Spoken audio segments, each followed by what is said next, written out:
Guys, welcome back again to my YouTube channel. Ito na naman tayo, magluluto na naman tayo ng beef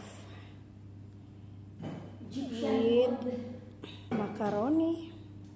We're going to cook, guys, this recipe. We have beef, macaroni pasta, small, and salt, black pepper, sugar, saka ano to, ghee oil, tomato paste, tomato,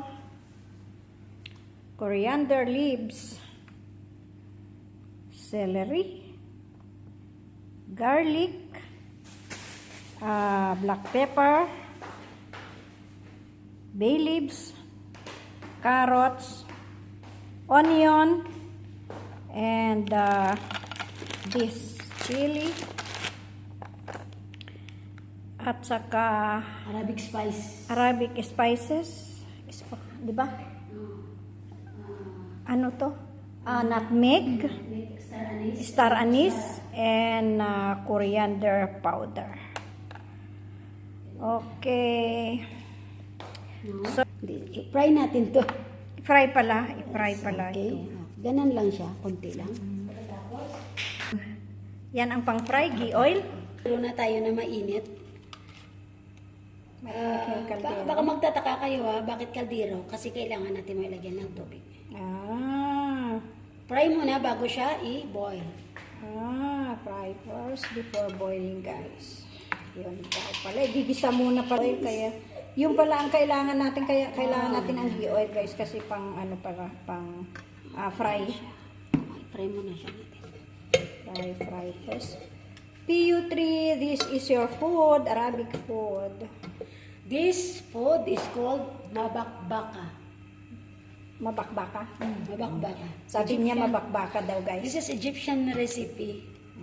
Pasensya na kayo English kami ng English, guys, yung mga Filipino natin mga subscribers, kasi siyempre para maintindihan din ng mga subscribers na nasa ibang lugar. Ano na natin siya? I-fry na lang ng golden brown. Tapos tutubigan na mamaya. Ayan na, guys, nag-brown na. Ayan, nag-brown na siya. Tama na ka tapos sa tinis. Okay? Pag ganito ng kulay ng ating meat, set aside din natin.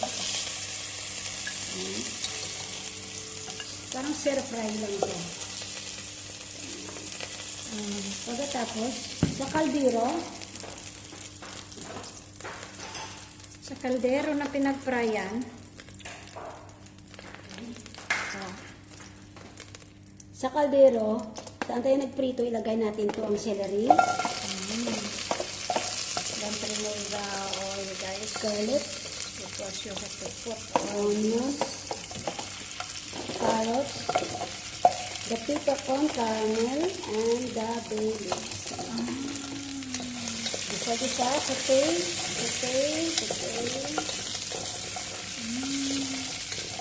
And then, masarap.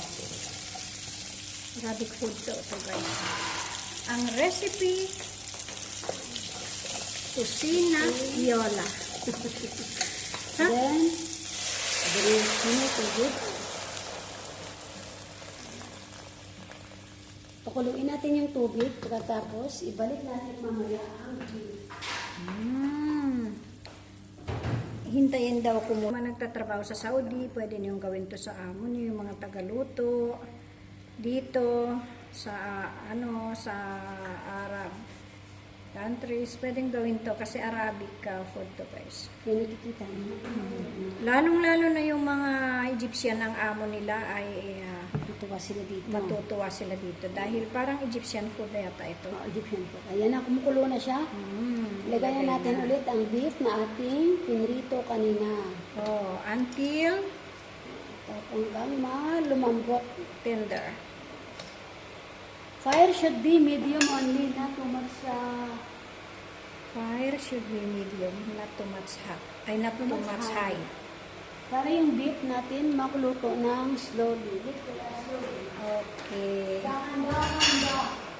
Dahan-dahan na lambot ng ating baka. Ayan, naboboy na siya. Pero hindi pa siya ready. Oh. Ayan, luto na yan, malambot na guys. It's na, Tapos, the beef is on. boiling beef is no definite time. It depends on your meat quality. Yes. Kasi merong meat na matigas, merong malambot. Oo. Ngayon nilaga ko ng 1 hour. Then, Isa na natin. isang kawaldiro. Isa natin ang onion. Isa ang onion. Isa ng oil. Ghee oil or olive oil or normal oil, okay. Basta gisa lang. Basta isa lang. Mas maganda olive oil, guys. Nakalimutan lang namin kanina nilagay. Olive oil. So use olive oil to fry the garlic and onion. So, ayan na. Pwede nang ilagay ang Sili. sili. Sili, guys. Ito for aroma. Pero hindi natin siya pipisa. Ganito lang siya. Whole lang siyang gisa-gisa natin dito kasama sa bawang at saka sa Pampabango lang, no? oo. Tanggalin na natin. Aside na natin. Lagay na natin ang ating tomato paste. Medyo marami. Mga 1.5 spoon. Ganyan.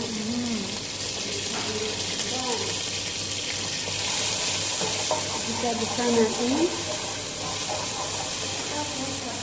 Ito na kanina yung kamatis natin. Pinat siya ng dice. Anak yung kamatis na. Dice siya guys. Sabay na natin ang ating mga spices. Kanina yung Arabic spice. Composed of nutmeg, anise, at saka coriander. Ayan. Ayan. Tapos, ang sugar kalahating kutsara yan. Kunti lang yan. Kalating kutsara. Oo. Ayan. Para hindi masyadong matamis. Matamis. Kasi, tapos, ang ating asin at black pepper. Huwag natin ubusin kasi kanina ang beef natin is may Meron na. asin na. Oo, nilaga na natin. May Kaya, asin na at saka may black pepper na. konti lang. Mag-adjust na tayo mamaya kung kulang yung lasa. Sige. Mag-antay na naman tayo hanggang magiging paste. yung Paano ating- yan? Anuhin? Lagyan ng sabaw ng beef para Mamaya. matunaw? Ang to. Oo. Ano muna natin? Paste muna natin to siya. Luto natin ang kamatis. Oh, sige. Ito na siya guys, luto ng ating kamatis. Tingnan nyo siya. Oh. Nag-paste na siya. Pag ganito na siya, Patingin. Oh, i-add ganyan na siya. natin ang ating beef broth. Yung pinaglagaan kanina ng meat natin, i-add na natin dito. Hayaan na yan dito. Ito wala na to. Oh, yung Sabaw lang kailangan natin, mga vegetables. So, you can use this for making soup or you can eat it also. Only the broth, we need the broth. The soup only. Gan, tapos, yung sabaw lang guys pala ang kinuha niya, hindi na yung mga Mga gulay-gulay vegetables, kanina. Pampalasa lang yun. oo. Yun, itatapon na yun. Tingin-tingin. Tingin. O dito siyang, pwede ito siya makain. Kasi ito naman siya. Ang carrot at saka yung celery, pwede ito This siyang one, no makain. need. Papakuluin tapos ilagay ang macaroni. Kung ganito na, mag-adjust na kayo. Tingnan na kung tama ng asin sa panlasa nyo. Or kulang pa, mag-add na lang kayo dito. This time, mag-add na lang kayo dito. Ayan. Kasi narihirit naman. Sige. Yun na guys, kumukulo na. Maglagay na tayo ng ating macaroni. Ayan, kumukulo na. Lagay natin yung macaroni. Kita mo nga na half lang o depende sa taong kakain. Depende sa kung gaano karami gagawin mo. Pero dapat medyo kasi para red ang magiging niya, hindi yung masyadong marami ang ilagay niyo. Kung magdagdag lang sila naman natin hanggang lumambot ang macaroni. Guys, naluto na ang ating macaroni. Malambot na. Al dente na siya. Tapos, lagay na natin ating beef ulit. Balik na natin siya. Dapat malambot yung ano na, ready na talaga yung macaroni. Lutong-luto na yung macaroni natin. Kasi ayaan muna natin siya dito. Mga 3 minutes, uminit na yung beef natin. Okay na yan. 3 minutes and then Tapos, Done. sabay na to natin. Yung ating coriander leaves. Tapos, takpan para 5 minutes ganyan. Tapos yan agad. 5 minutes, then kalas. Na. Okay. Okay. Ay, akala ko tatakpan ang kasirola. Ayun nga, takpan. Inano ko lang. Ayun, Tinakpan ko. ayun.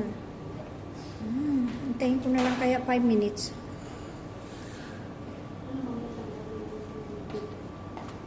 Mainit-init lang pang dito. Parang natuyot na ng tulo, no? Ha? Wala na bang sabaw? Wala, inubos ko na.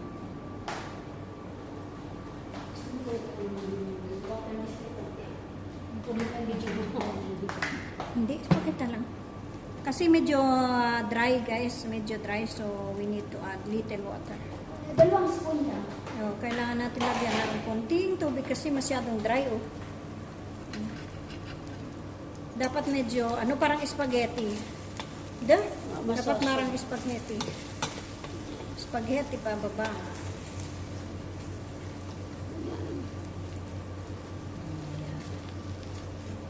Okay. Kuryente, no? Oo. Pwede na yan, parang hindi siya ano, di ba? Oo. Ito na guys, ito na guys. Oh, ang ganda naman. Ang sarap. Sarap na dito. Oh, ibibigay natin yung mga vegetable baka gusto nila guys. Oh, with vegetable salata. Salad. Okay, thank you guys for watching. God bless you everyone. Please don't forget to share, like, and subscribe. Please.